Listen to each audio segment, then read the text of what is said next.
In today's video, we're gonna go over some creepy TikTok conspiracies. Let's get into it. I don't know if you've seen the woman who made herself blind on purpose. Like, you know how you have dreams of being like a superhero? She had dreams to be blind. Supposed to be Daredevil? I guess. She was born perfectly healthy. And then I think around 21 years old, she was like, okay, I'm gonna just take this into my own hands. And while she was seeing a psychologist, she told her to pour like bleach. Oh yeah, that'll blind you. Yeah, in your eyes. And she waited purposely. So she didn't call right away. She was like, okay, I'm gonna get blind first, then I'm gonna call to get help.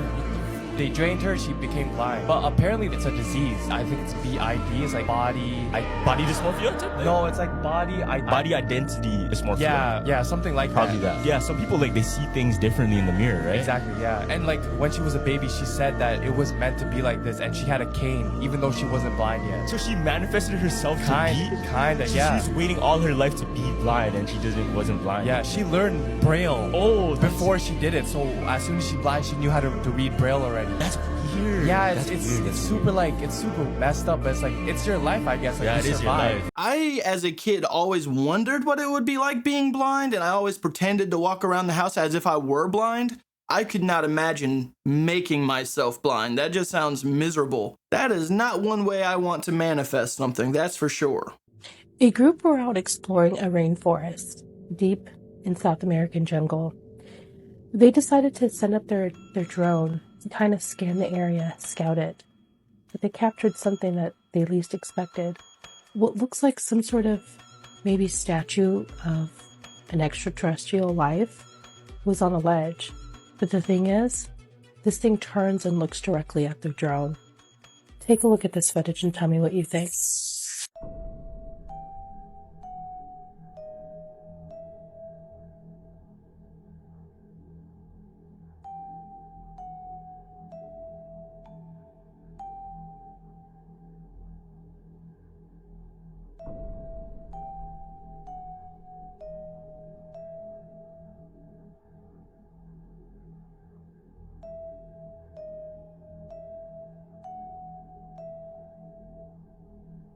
Well, if it's moving like that, it's definitely not a statue. And I always say, if I had the ability to take a drone somewhere and fly it around to investigate, I would, and this is a perfect opportunity to actually catch a moment like this. My biggest complaint about this whole video is how blurry it is. You know, we have 4K drones that shoot in ultra high def. We should not have these blurry videos like this. It kind of makes me think that it's fake, maybe even AI generated. Minnie Mom says I use pearl powder also on my teeth and my gums, mix it with castor oils for the eyes and the face. Absolutely magical.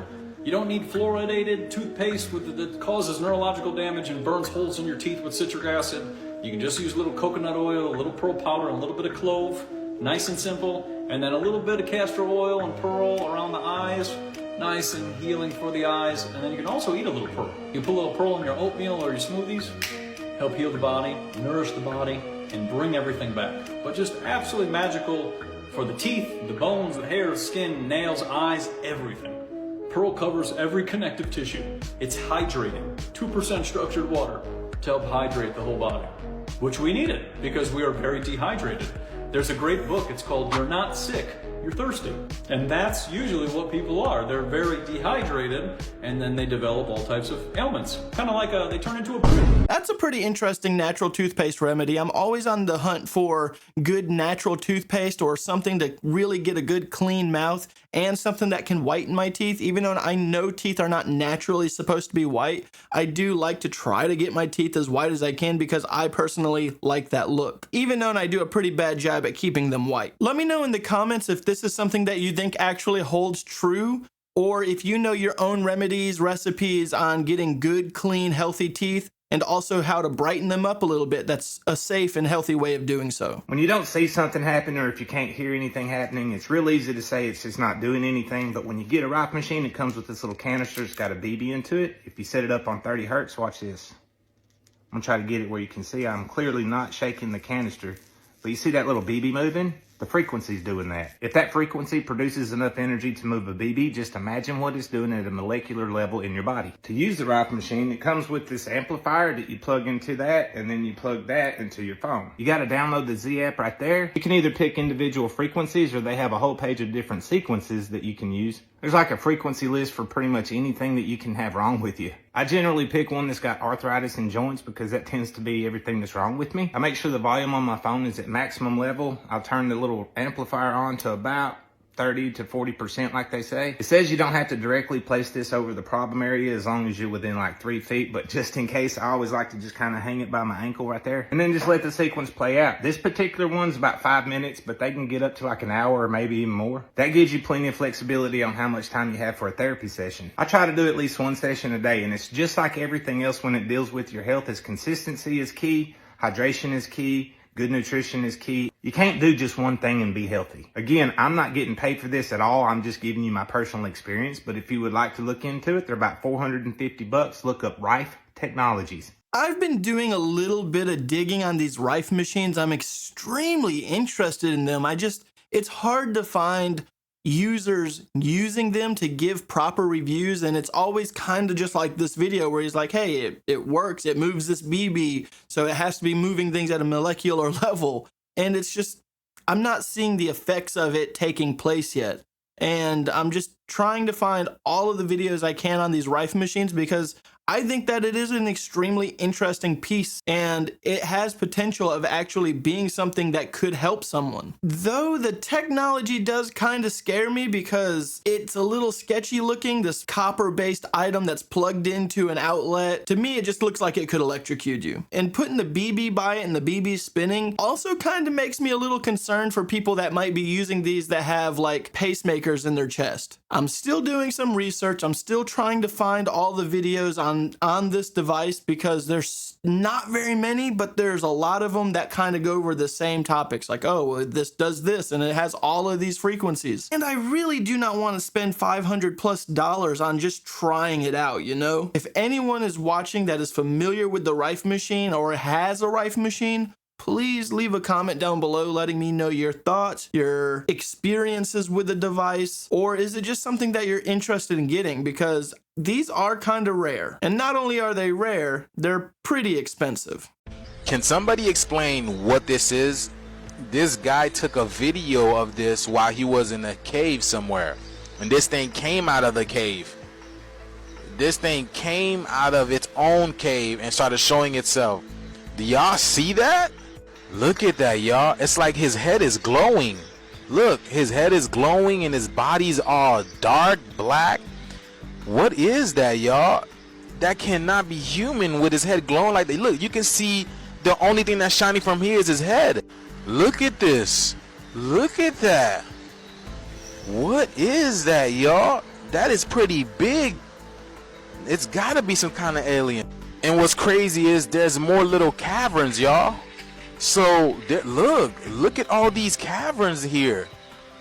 So could there be more of these beings living there? Look at this. What? Look, all these things like we've never just, look at that, y'all. We haven't even explored a lot of places in the world, huh? We got beings living everywhere. Another bad case of a super blurry video on a moment that you really want to get some good quality footage on. It looks humanoid, but it does not look human. The little bit of body structure that I can see past the blur does look a little different than just a standard human-sized body. The head also looks bigger, but that could be also because they're wearing a helmet, maybe. I would really like to see a drone footage of that, because that would have been a good one to get a good close-up shot of whatever or whoever that was. Probably whoever's climbing these caves or exploring these caves might have just been playing around and they're just filming videos, but I would still like to know, what was that? If any of you have any theories, leave them in the comments. Hey, if you haven't done so already, go ahead and like the video and subscribe to the channel. I only ask once per video, and I make a video like this almost every day. Currently, we're at 10,717 subscribers. So to everyone that's subscribed and or watching, thank you for being subscribed, and thank you for watching. This lady's about to do something I never thought of doing. 4.78 pounds. 2.2 pounds. 4.78. I would have never thought of reweighing my already weighed products, like at all. Look, shows another one. 0.9. 2 pounds. So you heard it here. When you go to that grocery store, reweigh your already weighed products. That has to be a lawsuit just waiting to happen. Either that or that scale was broken. I personally would have never thought about weighing already weighed products because they're already weighed. So if you're ever at the grocery store getting meat, you should probably weigh it because you might be getting lied to. It also makes me wonder, if you do prove the weight is different, can you get a price reduction on it? That's crazy. A cryogenically frozen human brain works perfectly fine when thawed 18 months later. What the heck does that mean? Cryogenics programs have been around since around the 1960s, where people have immersed their bodies in liquid nitrogen in hopes of waking up at a future date when medical technology has advanced. But it still remains mostly out of reach. In fact, the bodies of people who have been cryogenically frozen have started to degrade. This is through a combination of just poor storage and the human's body's intolerance to being frozen. I would say in every single case of someone who has cryogenically frozen their body, they're not going to wake up. However, that doesn't mean we won't get there soon. There's many animals that can be entirely frozen and then wake up in the next season when they thaw. That's because they have bioprotectants naturally in their bodies. And by borrowing these animals' techniques, we're working on making better cryoprotectants for humans. And we've done it with the brain organoids. You know, the tiny human brains that we can grow in jars. Growing tiny, fully functional human brains is really advancing neurological research. In this case, they flooded it with the cryoprotectant and then revived it, and it suffered no damage. At least no noticeable damage. While a future where we can really just walk into a cryogenic chamber and wake up 1,000 years later is pretty far out of reach. In the next 2 decades, we might actually get there. There's a comment in this video that fits the bill perfectly. It says Walt Disney vibes. Have y'all seen this video? This dude is a real life Aquaman. Like, this is Aquaman in the flesh. This is who the movie Aquaman was about. I'm about to roll the clip. Come.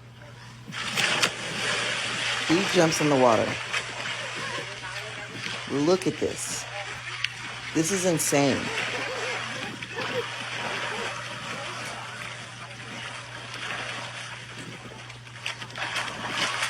Bro literally has to start running to keep up with this dude who never came up for air across that entire lake. Yeah, talk your shit, bro. Because what? What? At first I was just like, okay, this isn't really going anywhere. But then you start seeing the water ripple, and that guy was just going. From the start of that video to the moment he exited the water only was like 20 seconds. And that definitely looks like a pretty long distance. I wonder how he was swimming so fast. He's so big. It makes me wonder, maybe he was just down on the very bottom and he was just walking it as fast as he could. But he definitely was moving it. Start rolling your eyes behind your head. The reason why you want to do this is so you can start connecting back with your higher conscience. This is to stimulate this right here, which is known as our third eye, aka pineal gland. And when you're stimulating this up here, it's allowing more DMT to flow within you. This will help you with better sleep. This will even help you access certain dreams, astral projections, lucid dreaming. This is the way also how you want to meditate, because meditating is all about stimulating the third eye so you can leave the vessel, leave what the binding of this earth has you in, because you cannot escape this earth physically. You have to leave through your spirit, through your soul. So with doing this, you can access those higher planes of existence. We was taught as kids, do not roll our eyes behind our head or it would get stuck. But they taught us that so we won't be able to see through the illusions, have remote viewing, have clairvoyance, and use all our psychic powers through stimulating this with doing this right here. And I guarantee you, the more you do this, the more you'll see that everything around you is not even real. All this is just a game.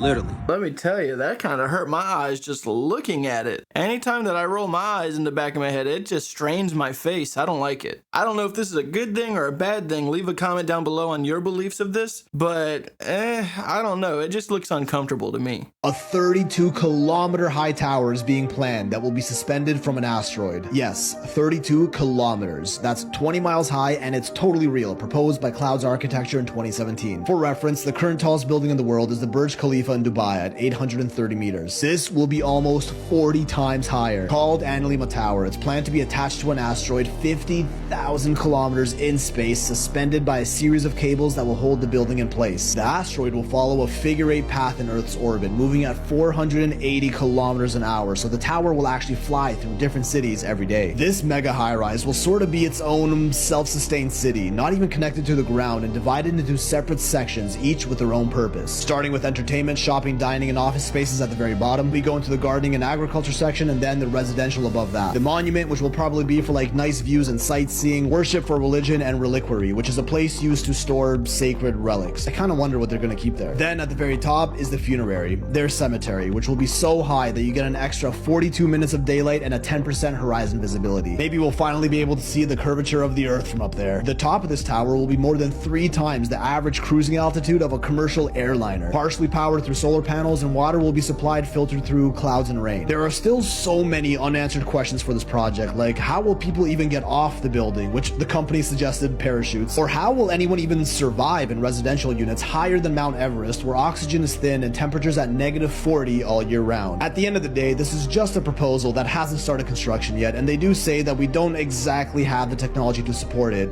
yet. But it does seem like they put some very serious thought into it, so I don't know, Dream Home 2050, or is this just a tower version of Snowpiercer? That's just insane. That's more rich people trying to figure out how to blow their cash, in my opinion. Man, when I tell you this year's a very special year, y'all, and not only are we seeing these white and albino animals come out of the woodworks, but someone just spotted a pink dolphin off the coast of North Carolina, y'all. Check this out, a pink dolphin. Now, seeing a pink dolphin is extremely rare as they only reside in fresh water. This is called the Amazon River dolphin or the pink river dolphin, or also known as botu. This kind of dolphin is primarily found in the Amazon, Brazil, Ecuador, Colombia, you know, South America. And now to be found in the Americas and North America, this is extremely rare, and this literally tells you that beautiful things are happening and big changes are taking place, y'all. Here's a video of 2 of them, y'all. This is like the most rarest one. 2 pink dolphins, y'all. Look at this, right? Yeah, what a beautiful time we live in, y'all. What a beautiful time we live in. And this one was spotted in Louisiana. Look at this one. Look. It's crazy because in the movie Under Paris, they show you how sharks are basically coming into freshwater area now.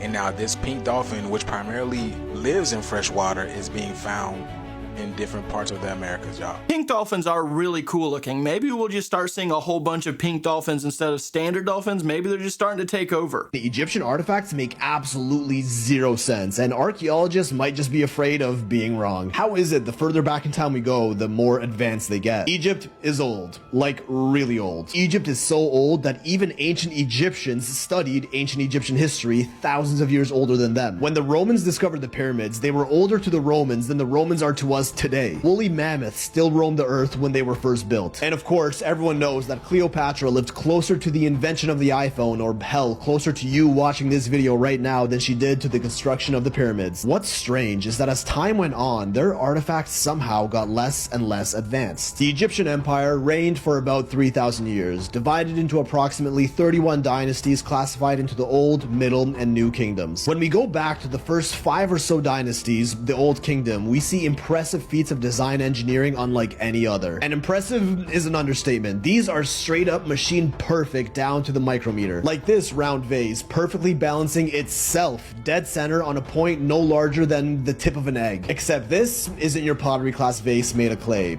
It's granite. And granite is harder than steel. That's a fact. Here are the numbers. Here's another vase, slightly chipped, revealing its walls are as thin as a playing card. Another bowl made from diorite, a stone as hard or even slightly harder than granite, whose walls are literally 1/40th of an inch or 1/2 millimeter thick. We have no idea how to make granite pottery like this using known ancient methods, although high-tech machines could probably do the trick. But I don't think you realize how insane it is to suggest that this level of mechanical precision was achieved on on granite using primitive tools softer than granite, the official claim. And these are just a few. There were over 40,000 of these artifacts found under the Step Pyramid of Djoser dating back to the 3rd or 4th dynasty, with some suggesting they're actually pre-dynastic, meaning they're even older, and the Old Kingdom Egyptians just inherited them from a previous civilization. Oh, we're in too deep now, Johnny boy. It's only in recent times when we finally analyzed them with modern light scanning technology that we found out how mind-bendingly precise they really are. They took a jar, did some measurements in a lab, and to this day, Egyptologists have no explanation for these results. The top of the vase was 3,000ths of an inch away from being perfectly flat, something only possible with like CNC machines today. For reference, a sheet of paper is 7,000ths of an inch thick. A human hair is 2 to 3. This thing was a literal hair away from being perfectly flat. The inside lip of the vase's mouth was 1/1000th of an inch away from being perfectly perpendicular to the top, which is a mathematically flawless right angle. And the entire vase was 13,000ths of an inch, which is still just like 2 sheets of paper away from being perfectly circular. These are legit CNC machine level perfections, mass produced over 40,000 times on a material harder than steel using copper and stone tools by hand. Oh, and they might be pre-dynastic before copper tools were widely even used. I don't see an ounce of logic in that. Okay, maybe this one was just a fluke, right? A one-off perfect vase as a result of mass producing over 40,000 of them. So they took more into the lab and found even more astonishingly accurate measurements, revealing alleged machine-calculated mathematical use of pi, the golden ratio, and more, again to within thousandths of an inch of accuracy. That's like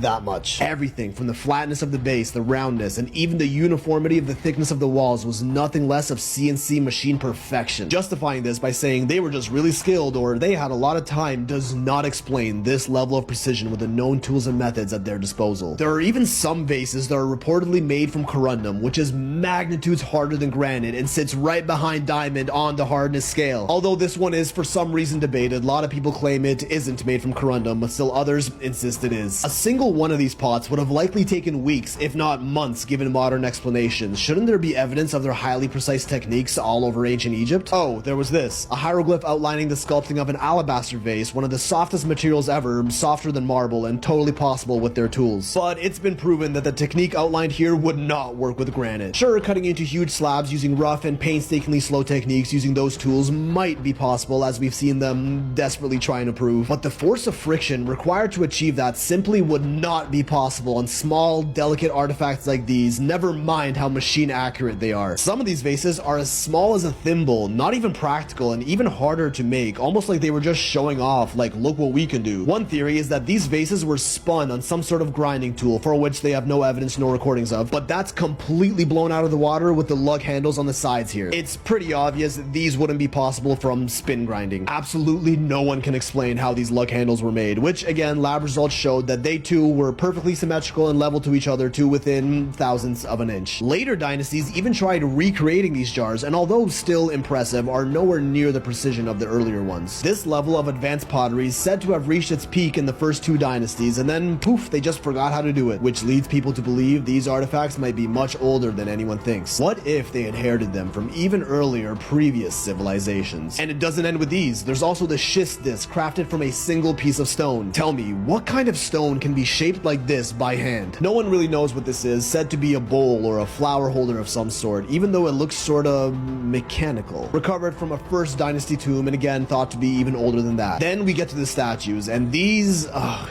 somehow make even less sense. The face of Ramesses at Luxor. Several of these statues were made in honor of the pharaoh Ramesses. Engineer Christopher Dunn noticed that there was something off about these faces. They were perfect, but almost too perfect, and not in a human way. He took a photo of the statue head, made it 50% transparent, flipped it, and overlaid the left side on the right side. Doing this, he discovered the face was perfectly symmetrical. Centerline measurements confirmed this too. It's like half the head was carved, then copy-pasted to the other half. We see consistent eye-to-mouth profile ratios across all of these statue heads. Something that we'd likely do with like 3D modeling programs today, computer accurate precision. Same thing with the crowns on their heads, and this wasn't done just once but repeated among many statues. This isn't something that anyone could just eyeball, but experts insist they were all done by hand. Professional sculptor Mike Leckie even wrote in a letter saying that his modern diamond tools would have been well worn out before barely even starting to sculpt something like this out of granite, and states that it would have been borderline impossible to repeatedly achieve this level of accuracy time and time again using only the tools we have evidence of. What machining technologies did did ancient Egyptians or even earlier civilizations before them possess that archaeologists just simply refuse to even consider? Man, what I would give to be able to go back in time and just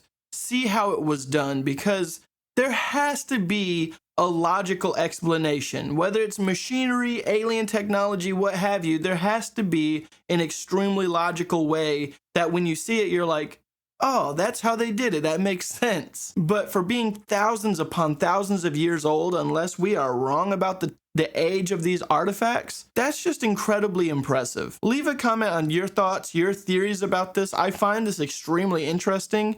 I would love to know how they do this kind of stuff or how they did this kind of stuff in the past. One of the comments in here says, y'all don't realize how much free time they had, and that might very well be the case. But something tells me there was just a little bit more to it than that. The City of Jinn. Safar is the world's largest fossilized city and open-air museum. It's sometimes called the 8th wonder of the world. It is located in the Saharan desert on a plateau in southeastern Algeria. It has more than 5,000 cave dwellings and more than 15,000 paintings and engravings, some dating back to 20,000 years. These paintings depict battle scenes, archers, antelope, mythical creatures, and giant devilish horned figures, but some believe are actually drawings of jinn, demons, or Martians. Jinn are invisible creatures in early pre-Islamic Arabia, and later in Islamic culture and beliefs. According to the Quran, they were created from smokeless fire. This is why jinn are believed to possess the powers they have. The powers of invisibility, transformation, and the ability to travel through the air. They can take on different forms, like that of any animal, and even of that of a human. Jinn are said to inhabit caves, deserted places, graveyards, and darkness. One of the most interesting rock paintings shows the great goddess Safar. A towering, faceless figure stands over 10 feet tall at the center. To the left, women lift their arms in a gesture of begging, while to the right, another woman, who looks to be pregnant, is about to give birth. Are these paintings actually depicting shape-shifting jinn? You know, within that time frame, there could have been different types of species out there, different types of creatures that just could do different things than what we see today. And it just makes me wonder if those were natural, normal creatures, and the humans or the people of that time just didn't know any better to know that those were animals or just what creatures could do. So they looked at them as demons and things like that. But in reality, it's just an animal that can morph its body to look a little different, which we have today. We have snakes that can look like they have little spiders crawling on them. We have butterflies that look like owls' faces. So maybe in the past there was other creatures that were big, like cow-sized creatures that could do similar things to threaten or attack other people or creatures. Let me know your thoughts about this in the comments.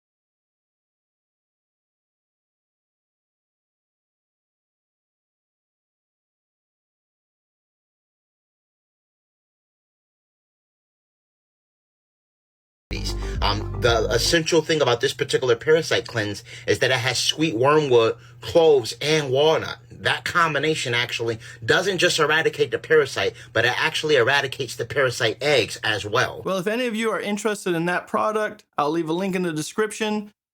Help yourself. I do believe that parasites can alter one's behavior. It can cause depression, it can cause anxiety, it can cause illnesses of all different types. And I don't know if I want to say that it's the elites doing, because I don't really think that that's the case. But overall, I don't want any of those creepy looking things inside of me. It's a commercial from Amazon. Basically, Amazon will have control over your garage door where they can put your packages in your garage. And I'm like, wait a second. I'm like, we're giving a company access to the inside of our home. Security codes, yeah. It's just getting getting out of hand a little bit. How about you just send everyone who wants a box, like a secure box, right outside their house? Yeah, and that's their solution for theft or whatever, you know, like, well, let us have access to the inside of your home. There's going to be a lot of people that do that, like, oh my gosh, that's such a good idea. You think if I pay extra, Amazon can just come in and like tuck me in? Probably. It's like, I will pay for that. That's Prime Gold membership.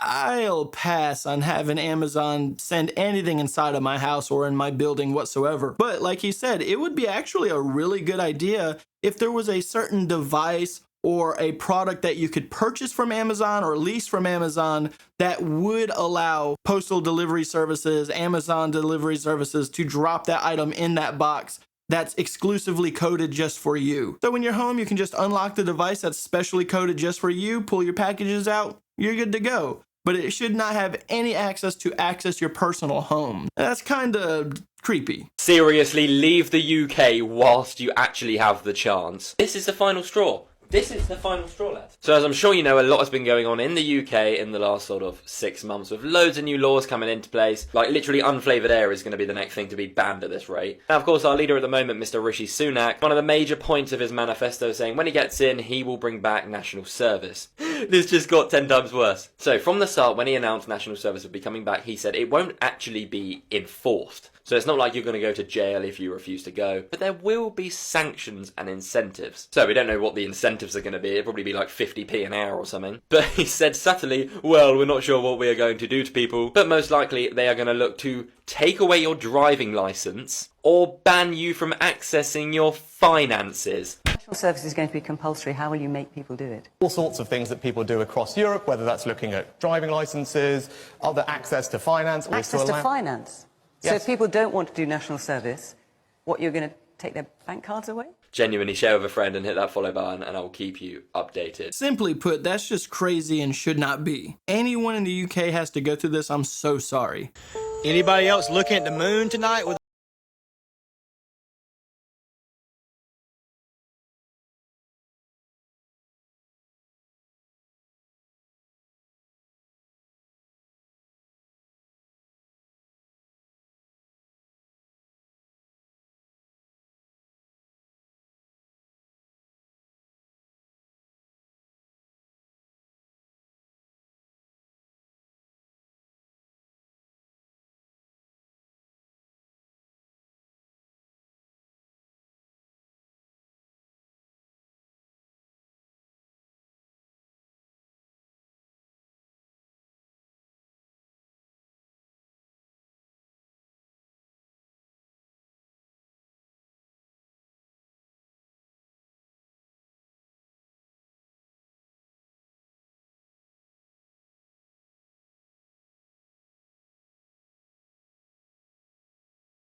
I didn't see the twinkling, but that zoom is really impressive. That's a big camera. Did any of you see the twinkling that he was talking about? Because I didn't see anything. This North Carolina resident found out the hard way that ghosts can leave a mark. The story was submitted by one of my followers, and it actually began years ago when she was at a local fair and she went to a psychic for a palm reading. She told her that she was able to see spirits and she had a gift, and she just laughed it all off until a few years later.